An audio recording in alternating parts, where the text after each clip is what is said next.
Hello, നിങ്ങൾ നിങ്ങളുടെ വീട്ടിലേക്ക് ഷോപ്പ് ചെയ്യുന്നവരാണോ? ഷോപ്പിംഗ് എന്ന് പറഞ്ഞാൽ ഞാൻ ജസ്റ്റ് ഗ്രോസറി ഷോപ്പിംഗ് ആണ് ഉദ്ദേശിച്ചത്. അതായത് പാല് അല്ലെങ്കിൽ പഴം, പച്ചക്കറി ഇങ്ങനത്തെ ഒക്കെ ഷോപ്പ് ചെയ്യുന്ന ആളാണ് നിങ്ങളെങ്കിൽ നിങ്ങൾ എന്നെ ശ്രദ്ധിക്കണം. നമ്മൾ സൂപ്പർ മാർക്കറ്റിലോട്ട് പോവുകയാണെങ്കിൽ ഫസ്റ്റ് നമ്മൾ വാങ്ങാൻ ഉദ്ദേശിക്കുന്ന സെക്ഷനിൽ പോയി നിന്നിട്ട് നമ്മൾ നോക്കും അല്ലേ. ഒരു മുട്ട എടുക്കുവാണെങ്കിൽ നമ്മൾ ആദ്യം ഇതിൻ്റെ എക്സ്പയറി എന്നാ, പിന്നെന്താ നമ്മൾ നോക്കുന്നത്? ഒരു പാലെടുത്താൽ സെയിം നമ്മൾ എക്സ്പയറി നോക്കും. പിന്നെ എന്ത് കൈൻഡ് പാലാണെന്ന് നോക്കും. ഇപ്പം പല ടൈപ്പുണ്ട്. ഫുൾ ഫാറ്റ് ഉണ്ട്, ലോ ഫാറ്റ് ഉണ്ട്, പിന്നെ ലാക്ടോസ് ഫ്രീ ഉണ്ട്, അങ്ങനെ പല ടൈപ്പ്. അപ്പം നമ്മളുടെ ഒക്കെ ഹെൽത്ത് നീഡിനനുസരിച്ച് അല്ലെങ്കിൽ ഹെൽത്തി ആയിട്ടിരിക്കാൻ വേണ്ടി നമ്മൾ ഏറ്റവും നല്ല ഫുഡാണ് ചൂസ് ചെയ്യുന്നത് അല്ലേ.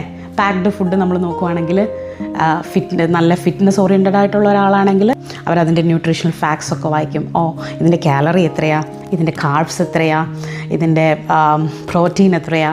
അപ്പം ഇതൊക്കെ കൗണ്ട് ചെയ്താണ് ജീവിക്കുന്നത്. നിങ്ങളുടെ മൈൻഡ് റിലേറ്റഡ് കാര്യങ്ങൾ വരുമ്പോൾ നിങ്ങൾ ഇത്രയും ശ്രദ്ധ കൊടുക്കാറുണ്ടോ? അതിനൊരു എക്സാമ്പിളാണ് നിങ്ങൾ കാണുന്ന വീഡിയോസ്. നെഗറ്റീവായിട്ടുള്ള കാര്യങ്ങൾ സംസാരിക്കുന്നതോ അല്ലെങ്കിൽ മറ്റുള്ളവരെ ചെളിവാരി എറിയുന്നത്, മറ്റുള്ളവരുടെ പേഴ്സണൽ ലൈഫിൽ പോയിട്ട് നോക്കുന്ന കൈൻഡ് ഓഫ് വീഡിയോസ്, ഇതൊക്കെ ഞാൻ പറയുമ്പോൾ നിങ്ങൾക്ക് തന്നെ റിലേറ്റ് ചെയ്യാൻ പറ്റും. എന്താണ് നിങ്ങളൊരു ദിവസം വാച്ച് ചെയ്യുന്നത്? നമ്മൾ കഴിക്കുന്ന ഫിസിക്കൽ ഫുഡ്, നമ്മൾ കഴിക്കുന്ന ആഹാരം നമ്മൾ എത്ര ശ്രദ്ധിക്കുന്നോ അതുപോലെ തന്നെയാണ് നമ്മളുടെ മനസ്സിനുള്ള ആഹാരവും. നമ്മൾ നല്ലത് കൊടുക്കുമ്പോൾ ഹെൽത്തി ആയിട്ട് നമുക്ക് ബോഡി കിട്ടും. നല്ല ഫുഡ് കഴിക്കുമ്പം നമുക്ക് ഹെൽത്തി ആയിട്ടുള്ള ബോഡി കിട്ടും. ഹെൽത്തി കാര്യങ്ങൾ നമ്മൾ ചെയ്യുമ്പോൾ നമുക്ക് ഹെൽത്തി മൈൻഡ് കിട്ടും. നിങ്ങൾ കാണുന്ന വീഡിയോസ്, നിങ്ങൾ സഹകരിക്കുന്ന ആളുകൾ, നെഗറ്റീവ് മാത്രം എന്ത് സംസാരിച്ചാലും അതിനകത്ത് നെഗറ്റീവ് മാത്രം പറയുന്ന ആളുകൾ, അതൊക്കെ നിങ്ങൾ വിചാരിക്കും അത് പറഞ്ഞു, നിങ്ങൾ മൂവ് ഓൺ ആയി, അത് കഴിഞ്ഞു എന്ന് വിചാരിക്കും. പക്ഷേ നമ്മുടെ മൈൻഡ് കാമായിട്ടിരിക്കുമ്പോൾ നമുക്ക് ഇതൊന്നും മനസ്സിലാകില്ല. പക്ഷേ ഒരു സിറ്റുവേഷൻ നിങ്ങളുടെ ലൈഫിൽ വരുമ്പോൾ, അതായത് എന്തെങ്കിലും ഒരു വിഷമിപ്പിക്കുന്ന കാര്യം, അല്ലെങ്കിൽ ദേഷ്യം വരുന്നൊരു കാര്യം, അല്ലെങ്കിൽ നിങ്ങൾക്ക് ഇഷ്ടപ്പെടാത്തൊരു കാര്യം വരുമ്പം നിങ്ങളുടെ മനസ്സിൽ നമ്മളറിയാതെ ഒരു മിററിങ് നടക്കുന്നുണ്ടായിരുന്നു. ആ ആൾക്കാരെ നമ്മൾ സഹകരിക്കുന്ന ഫ്രണ്ടാവട്ടെ, അത് നമ്മളിപ്പോൾ ചിലപ്പോൾ നമ്മുടെ പാരൻസിൽ നിന്ന് കോപ്പി ചെയ്യുന്ന ചില ഫീച്ചേഴ്സ് ആയിരിക്കാം, നമ്മുടെ മക്കളിൽ നിന്നായിരിക്കാം, അല്ലെങ്കിൽ തിരിച്ചായിരിക്കാം. അതൊക്കെ നമ്മളറിയാതെ കോപ്പി ചെയ്യുന്നുണ്ട് നമ്മൾ ചെയ്യുന്ന കാര്യങ്ങൾ. അപ്പോൾ നിങ്ങളുടെ മൈൻഡിന് വേണ്ടി നിങ്ങൾ എന്തൊക്കെ ചെയ്യുന്നു എന്ന് നിങ്ങളൊന്ന് ആലോചിക്കുക. എൻ്റെ പേര് Anu. I am mind power trainer and a life coach. നിങ്ങളിങ്ങനെയുള്ള എന്തെങ്കിലും സിറ്റുവേഷൻസിലൂടെ കടന്നു പോവുകയാണെങ്കിൽ എനിക്ക് തീർച്ചയായും നിങ്ങളെ ഹെൽപ്പ് ചെയ്യാൻ പറ്റും.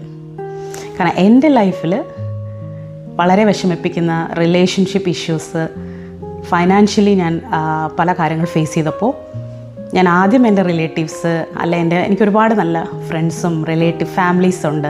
അവരൊക്കെ എന്നെ സപ്പോർട്ട് ചെയ്തു. പക്ഷെ അവരൊക്കെ നമ്മളെ സഹായിക്കുന്നതിൻ്റെ ഒരു ലിമിറ്റുണ്ട്. ചിലപ്പോൾ നമ്മുടെ ഫുൾ കോൺഫിഡൻഷ്യലായിട്ട് നമുക്കൊരാളോട് തുറന്നു പറയാൻ പറ്റാത്ത അവസ്ഥകൾ നിങ്ങളൊക്കെ ഫേസ് ചെയ്യുന്നുണ്ടായിരിക്കും. അതുപോലെ ഞാൻ നിങ്ങളോട് പറയാം, എന്തെങ്കിലും ഇതേ റിലേറ്റഡ് ആവശ്യങ്ങളോ വിഷമങ്ങളോ, നിങ്ങൾക്ക് ലൈഫിലൊരു മാറ്റം ആഗ്രഹിക്കുന്നു, ഞാൻ എൻ്റെ ലൈഫിൽ സ്റ്റക്കായിപ്പോയി, ഇനി അടുത്ത സ്റ്റെപ്പ് എന്താണെന്ന് എനിക്കറിയില്ല, അങ്ങനെയുള്ള ആളുകൾ ഈ വീഡിയോയുടെ താഴെ കാണുന്ന വാട്സാപ്പ് നമ്പറിൽ നിങ്ങൾ ഒരു എൻക്വയറി ഇടുക. നമുക്കൊരു 1-on-1 സെഷൻ തീർച്ചയായിട്ടും നിങ്ങൾക്ക് വർത്തായിരിക്കും, ഞാൻ ഉറപ്പ് തരുന്നു. Thank you so much for watching the video. ഇന്ന് മുതൽ നിങ്ങൾ കഴിക്കുന്ന ആഹാരം, കുടിക്കുന്ന വെള്ളം ഒക്കെ നിങ്ങൾ കാലറി കൗണ്ട് ചെയ്ത് ന്യൂട്രീഷൻ ചെക്ക് ചെയ്ത് കഴിക്കുമ്പോൾ നിങ്ങൾ കേൾക്കുന്ന കാര്യങ്ങൾ എത്ര ക്വാളിറ്റി ഉള്ളതാണെന്നും കൂടെ നിങ്ങൾ ചെക്ക് ചെയ്യുക. So thank you so much for watching. Have A great day. Stay tuned. നിങ്ങൾ ഇതുവരെ സബ്സ്ക്രൈബ് ചെയ്യാതാണ് ഈ വീഡിയോ കാണുന്നതെങ്കിൽ പ്ലീസ് സബ്സ്ക്രൈബ്. ഞാൻ പറയുന്ന കാര്യങ്ങൾ നിങ്ങൾക്ക് റിലേറ്റ് ചെയ്യാൻ പറ്റുന്നുണ്ടെങ്കിൽ കമൻറ്റ് ബോക്സിൽ പോയി നിങ്ങൾ കമൻറ്റ് ചെയ്യുക. Thank you so much. ഈ വീഡിയോസ് ആർക്കെങ്കിലും പ്രയോജനപ്പെടുന്നെങ്കിൽ ഉറപ്പായും ഇത് ഫോർവേഡ് ചെയ്ത് കൊടുക്കുക.